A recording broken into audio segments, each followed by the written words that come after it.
Makalipas ang higit isang buwan na alagaan ang maitinanim na binhi sa tulong ng Central Luzon Progressive Agriculture Cooperative ng San Rafael, Bulacan. Hindi biro ang kinaharap ng mga magsasaka sa mga hamong dala ng kalamidad at climate change. Pero dahil ginamitan ng mga bagong sistema at teknolohiya, kaya ang mga binhing itinanim sa ilang buwan na lang na paghihintay, ang mga ito ay kanila nang aanihin. Sa ngayon po, sa makikita ninyo, ang sistema po natin ngayon ay may bagyo, may init, may bagyo, may init. Kaya nga po, pagdating ng tag-init na may tamang tubig, ay dapat i-double time natin. Dahil ang ating mundo ay nagbabago, tinatawag nating climate change, kaya kinakailangan ng ating pagtatanim ay magbago rin sa pamamagitan ng pag-aaral at mga bagong equipment at mga sistema ng pagtatanim.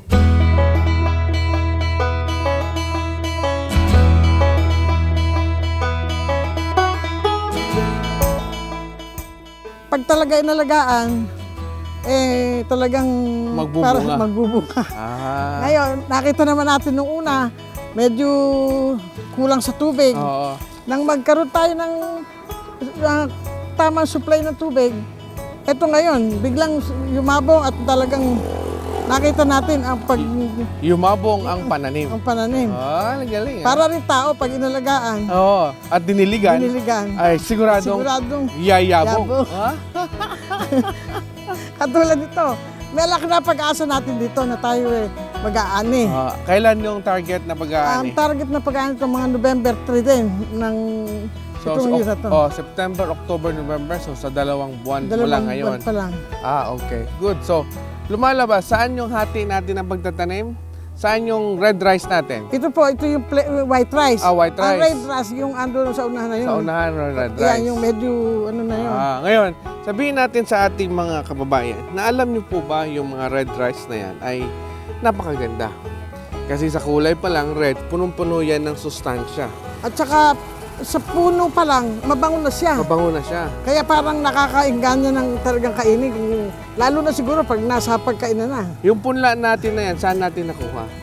Nakuha natin yan sa Muñoz, doon sa Peel Rice. Peel rice. Peel rice. Salamatan natin ang peel rice.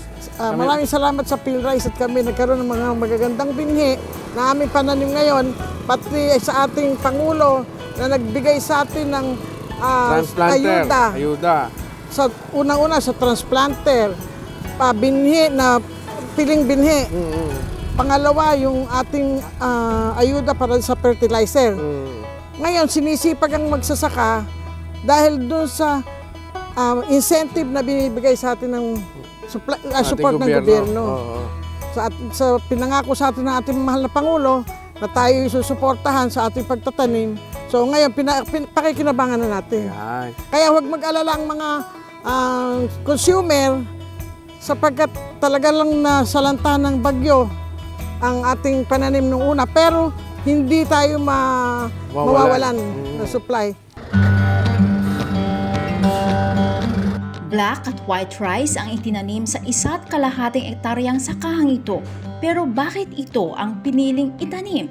Sabay-sabay nating alamin habang ang Bansang Busog ang Mamamayan o BBM movement ay nakikipag-ugnayan sa mga magsasakang may sapat na karanasan at kaalaman.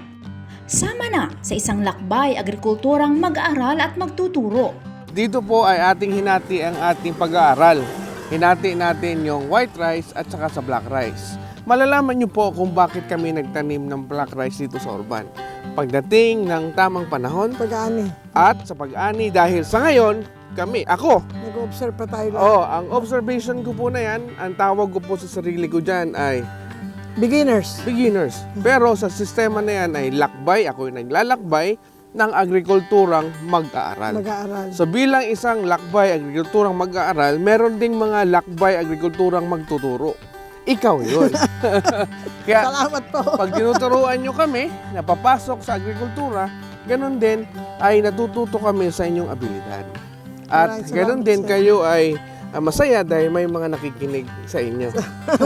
Yun po isang karangalan namin. Yan. So mga kaibigan, ay sa sistema po natin dahil tayo po ay hindi talaga pinanganak, lumaki sa agrikultura, gusto namin mag-aral. Kaya po, naglalakbay kami dito sa mga agricultural yan para maging mag-aaral. Dahil naniniwala kami na sa dadating ng panahon, ang taong walang tinanim ay walang makakain. Tama po.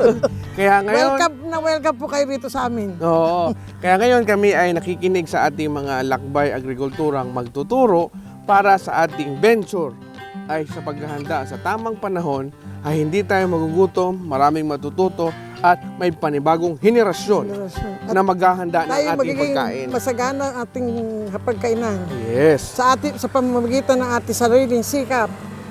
Kaya gusto namin, busog Busog ka. ka. Ha? Busog ang tiyan, busog ang bulsa, at busog ang kaalaman. Sa talumpati ni Pangulong Ferdinand Marcos Jr. sa inilunsad na Rice Paddy Art sa Batac, Ilocos Norte, muling iginiit ng Pangulo ang kahalagahan ng teknolohiya para magkaroon ng produksyon sa bigas at gayon din na mahalaga na maiangat ang buhay ng mga magsasaka. Nahihirapan tayo dahil nga sa climate change. We have had to control the prices of rice because the markets are very volatile. So we're trying to stabilize it here in the Philippines. Para lahat itong nangyayari, kailangan natin ng mga bagong teknolohiya. And that's the part that institutions like MMSU, like PhilRice, and all the other agricultural research universities, stations do all around the country. That is the part that they play. They then should be able to give it then to the government, the new technology to the government. And the government is the one who will take it from the laboratory to the rice field. It is the government that will develop the technologies that are necessary. It's the government that will allow the farmers to process their new product. It is the government's job to bring now those new products to the market and to make sure that whatever profits are made at the market, it will redound also to the benefit of the farmers.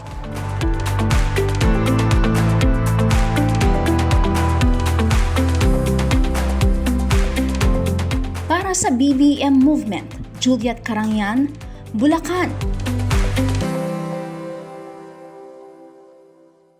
Join BBM Movement now! Tumutok lagi sa mga balita at impormasyon dito sa BBM Movement FB page. Siguraduhin i-click ang follow, like, at share sa aming social media accounts. Sumali rin sa iba pang giveaways at magkaroon ng tsansang mabigyan ng brand new cellphone. At sa hinaharap, marami pa. Dahil sa BBM Movement, gusto namin busog ka! BBM Movement. Bansang busog ang mamamayan.